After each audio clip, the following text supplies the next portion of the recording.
The void stretched endlessly, a sea of absolute black, speckled with distant, indifferent stars. The UHS Nightfall drifted toward the silent hulk of the unidentified ship, its hull darker than the space around it, almost as if it absorbed the light rather than reflected it. It had been waiting here, motionless, for years, maybe decades, without a name, without a past. And yet, something about it felt wrong. Dear audience, before moving forward, I would like to say, your support means the world to us. Please subscribe to our YouTube channel, press the bell icon, and share this video with your friends to keep us motivated as we bring you valuable content. Inside the Nightfall's command deck, the crew sat in uneasy silence, watching the shape grow larger on the screen. The ship was massive, far bigger than they'd expected, its structure twisting in ways that didn't make sense, like it had been built by something that understood human design, but not entirely. The scans showed no life signs, no power readings, yet the faint distress signal had led them straight to it. A message, repeating over and over, fragmented, distorted, barely decipherable.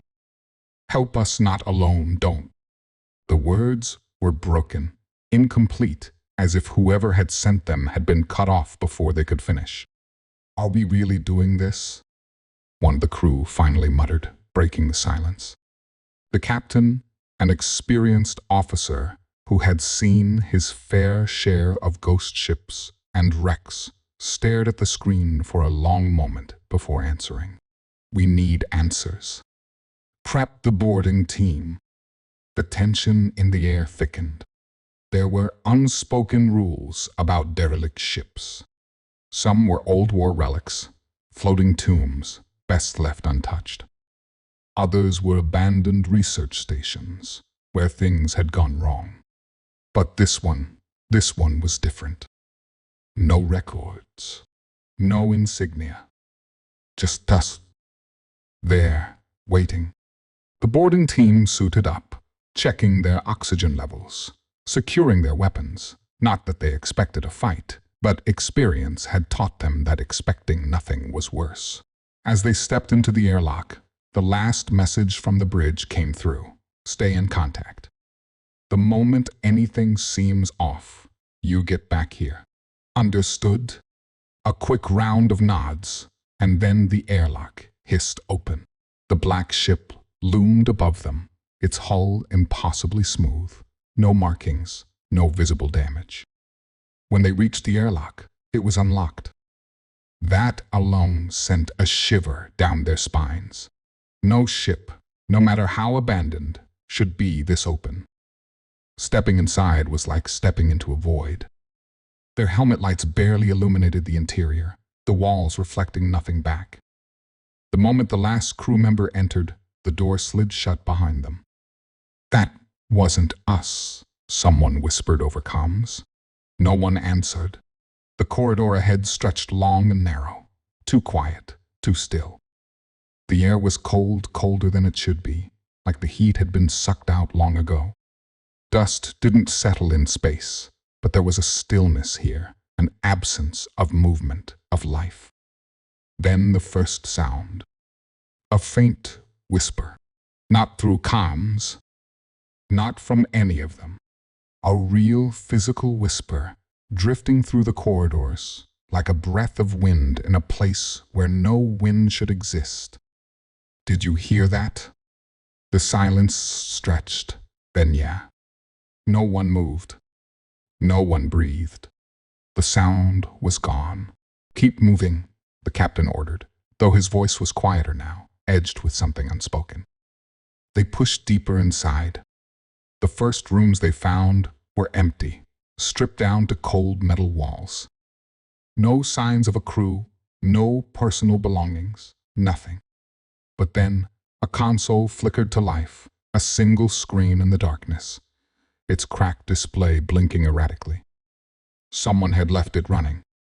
A crew member moved forward, fingers hovering over the terminal. The text on the screen was jumbled, corrupted beyond recognition. But then a message forced itself through the static. Do not speak. The words were sharp, sudden, deliberate. What the hell does that mean? One of them muttered. Then the screen glitched and the message changed. If you are reading this, it already knows you're here. The temperature dropped. The ship let out a sound, a deep, distant groan, like metal shifting under immense pressure. Only nothing had moved. Captain, we should... The whisper came again. Louder. Closer. Behind them. Who's there? Someone barked, spinning around, rifle raised. But there was nothing. Just the long, empty corridor, stretching back to where they had come from. The lights on their helmets flickered. Then, in perfect unison, all the doors along the hallway slammed shut. The whispers turned into something else. Not words. Laughter. It echoed from everywhere and nowhere at once. Not human. Not natural. The crew froze, every instinct screaming at them to run, but to where? The way back was sealed. Then, from the darkness ahead, a voice clear, calm, and impossibly close. You shouldn't have come. Their lights flickered out. Darkness swallowed them whole.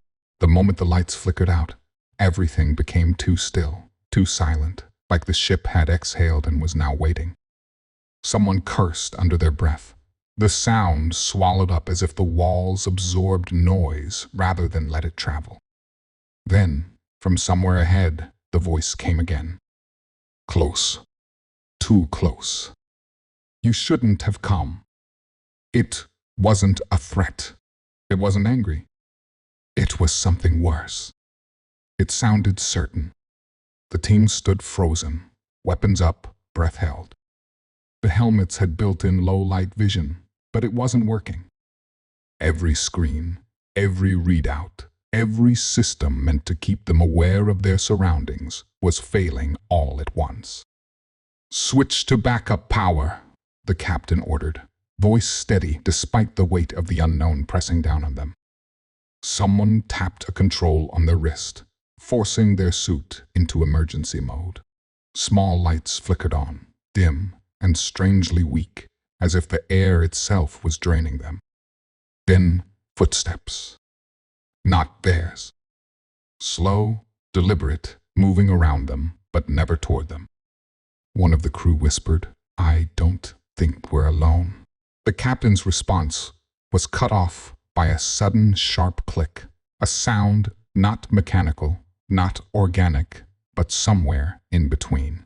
Then a distant door creaked open and faint light leaked through the darkness ahead. The glow was wrong. It wasn't warm, like a functioning system had powered up. It was cold, flickering like something was forcing it to work, dragging power from a source that didn't want to give. There was no choice. They had to move forward. Step by step, they advanced down the corridor, past doors that refused to open, past bulkheads where scratches lined the walls, deep, uneven, as if someone or something had tried to claw their way out.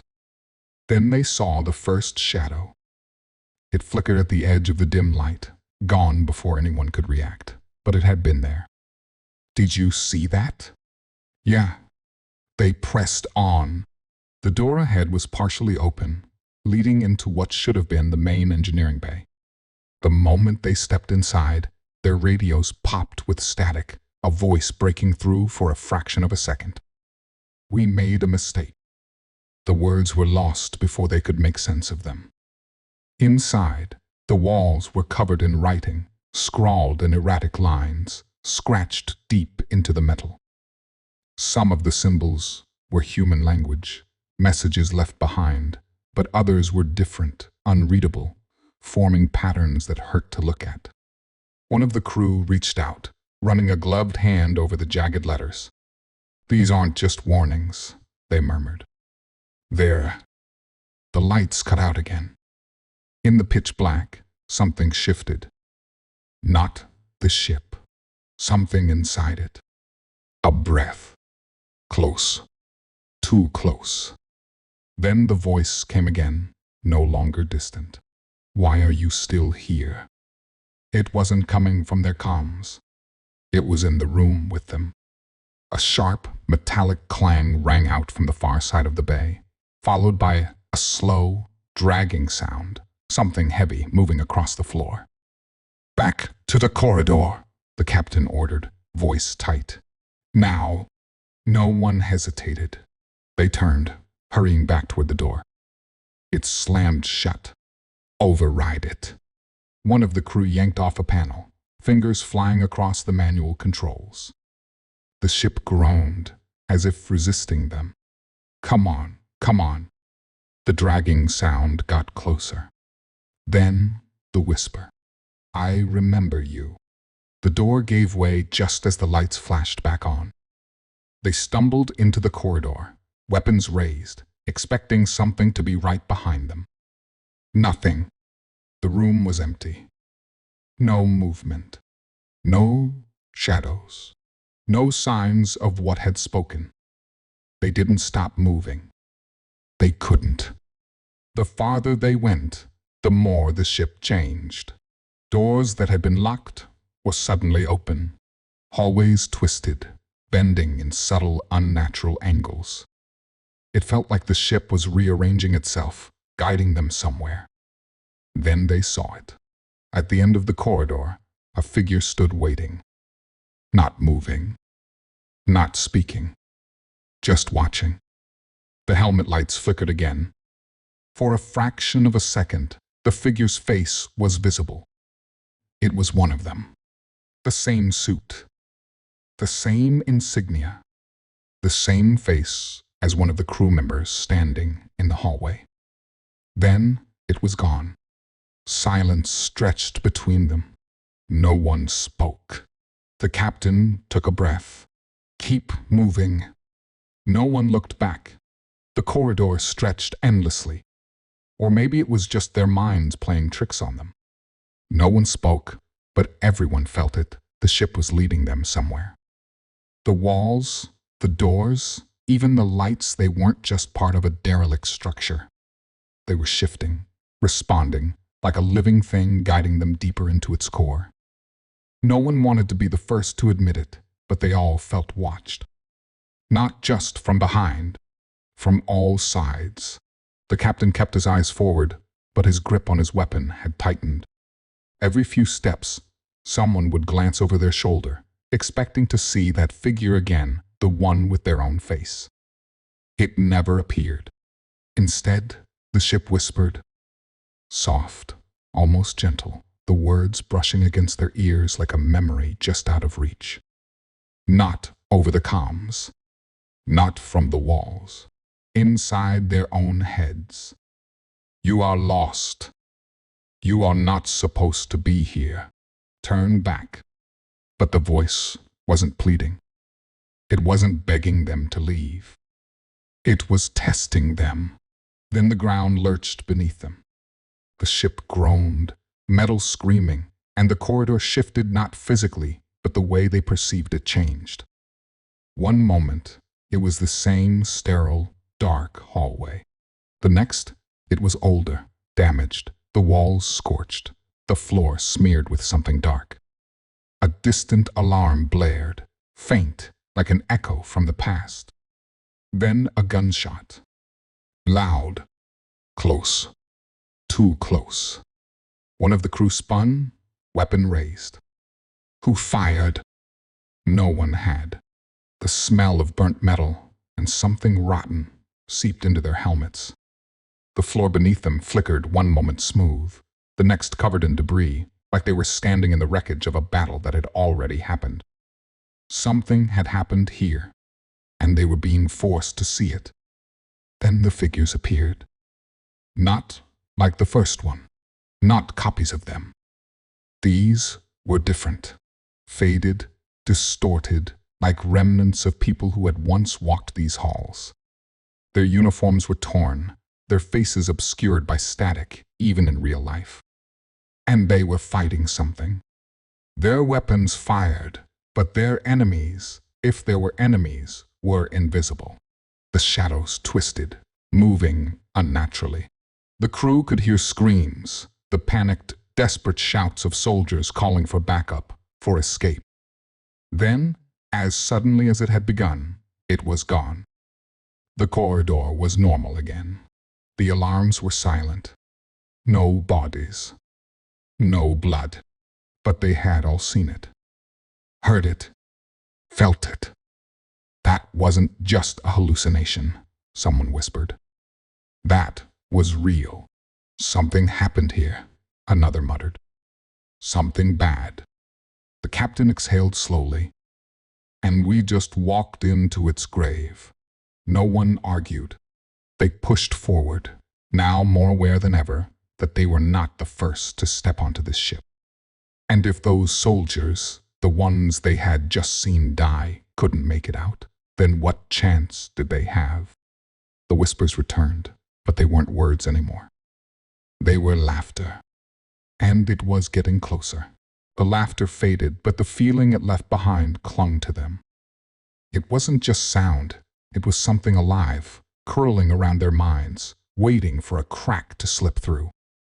No one spoke. There was nothing to say. Corridor stretched ahead, dark and silent, and they had no choice but to keep moving. Every step felt heavier now. The air inside their suits was filtered, but somehow they could still smell it, mix of burnt metal and decay, like something had died here long ago, but never truly left. Then they reached the door. It was different from the others, reinforced, its edges lined with deep gouges, as if something had tried to tear its way in or out. The control panel was shattered, wires dangling like exposed nerves. The captain gestured to one of the crew. See if you can bypass it. The second they touched the panel, the ship reacted. A shock wave of static rippled through the walls, through their minds. Everything shifted. For a moment, they weren't standing in a hallway anymore. They were somewhere else. The same ship, the same room, but lit, operational, alarms blaring, red warning lights flashing across the walls. Figures ran past them, human crew members, shouting orders, fear in their eyes. Containment breach. It's in the system. We can't shut it down. Then came the screaming. The lights flickered, and they saw something moving in the shadows, something not human. The figures in the vision fought. Their weapons fired, but it wasn't enough. The thing didn't fall. It spread. One by one, they dropped, their bodies twisting, their voices merging into a single distorted howl, not pain, not fear. Something worse. Then the vision snapped away, and they were back. The hallway was silent again. The door was still shut. But now, they knew. This ship hadn't been attacked. It had been infected. And whatever had done this, it was still here. One of the crew backed away from the door. We can't open that. The captain didn't answer. He was staring at the scratches on the walls, at the faint outlines of handprints smeared across the metal. Not human handprints. Larger. Wrong. Then the ship spoke again. You've seen it now. The lights went out. Something moved. Not ahead. Not behind. Above. For the first time, they weren't alone anymore. The silence didn't last. It never did. Something shifted above them. A faint, scraping sound, too deliberate to be the ship settling. It moved in slow, calculated bursts, like it was deciding what to do next. No one dared to look up. Then came the whisper. Not like the others. It wasn't just in their ears this time. It was inside their heads. The captain exhaled, barely above a whisper. Move. Now, no one argued. They took slow, careful steps down the corridor, resisting the urge to break into a sprint. The thing above them, whatever it was, didn't follow. It just watched, its presence pressing down on them like the weight of the entire ship. They reached a junction where the hallway split in 3 directions. The ship's layout had changed again. Hallways that weren't there before, doors that should have led to nowhere, now standing open. And then they heard it. A second voice, not like the whispers. This one was human. Help me. It was coming from the left passage. Farther down. Deeper inside. The crew hesitated. It shouldn't have been possible. No one else was supposed to be here. The captain's jaw tightened. Confirm the source. One of the crew checked the scanner, shaking their head. Nothing. But I swear I heard it. Then it came again. Louder. Pleading. Please, I'm trapped. This time, they all heard it. It wasn't just a recording. It was real. And that was impossible. The left hallway now felt different. Not just eerie wrong. The walls seemed narrower, the lights flickering in a pattern, like they were breathing. One of the crew cursed under their breath. This is a trap. The voice changed. Still human. Still desperate. But now, it was someone they knew. Captain? They froze. It was the voice of someone who wasn't here. Someone who had never been on this mission. Someone who was already dead. A new sound joined the whispering now. Footsteps. Coming closer. Slow. Measured. Whoever or whatever was down that hallway wanted them to come closer. And the worst part? It almost worked. The footsteps stopped. The voice, still echoing from the hallway, whispered one final plea. Help me, please. Then silence. No one moved. No one breathed. Corridor ahead stretched into darkness, its walls pulsing with an unnatural rhythm. The captain clenched his jaw. They had seen enough, heard enough. Whatever was down there wasn't human. It wanted them to believe it was. Back the way we came, the captain ordered, voice low. We leave. Now. But as they turned, the ship shifted again. The walls rippled. The floor trembled beneath their boots. And the way they had come, the only way they knew, was gone. Replaced by a solid wall. Trapped. The lights flickered, and something moved in the dark. This time, it didn't stay hidden. A shape unfolded from the ceiling, dropping down in an unnatural fluid motion. Not quite human, not fully alien. Its limbs stretched too long, its head tilting at a sharp, unnatural angle as it observed them. It didn't speak, not with words. It showed them. Images flashed through their minds, memories that weren't theirs. The ship before the silence. The crew working unaware. The thing had been here all along, buried deep within the systems, waiting. Watching. Then the breach. The first to go had fought back. Weapons had been useless. The infection wasn't physical. It was something else. Something inside. The crew hadn't died. They had become part of it. The realization hit like a hammer. The figures they had seen earlier, the ghosts in the corridors, weren't ghosts at all. They were echoes of the ones who had tried to fight this thing. And now, the ship wanted them to join. One of the crew stumbled back, panicked. We have to get out of here. The thing tilted its head again. Then, for the first time, it moved toward them. The captain fired first. The shot passed through it like smoke. It lunged. The crew scattered, instincts taking over. One sprinted for a door that had appeared on the side and escape, or another trap. There was no time to question it. The moment they crossed the threshold, the air changed. Everything went quiet. The ship, the whispers, the flickering lights, the moving walls was gone. They were standing in the wreckage of the black ship. But this time, it was different. The walls were rusted, dead. The air was still. No movement. No voices. The ship was empty. Had it let them go? Or had it already taken what it needed? No one spoke. No one looked at each other. Because deep down, they all felt it. Something was still inside them. The silence stretched between them, thick and suffocating. No one dared to speak, to acknowledge what had just happened. The ship was still dead, as if nothing had ever been inside it at all. The flickering lights, the shifting corridors, the voices, they were gone.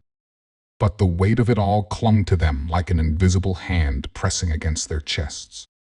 Captain's breathing was steady, controlled. His fingers were still clenched around his weapon. He didn't lower it, even though there was nothing left to shoot at.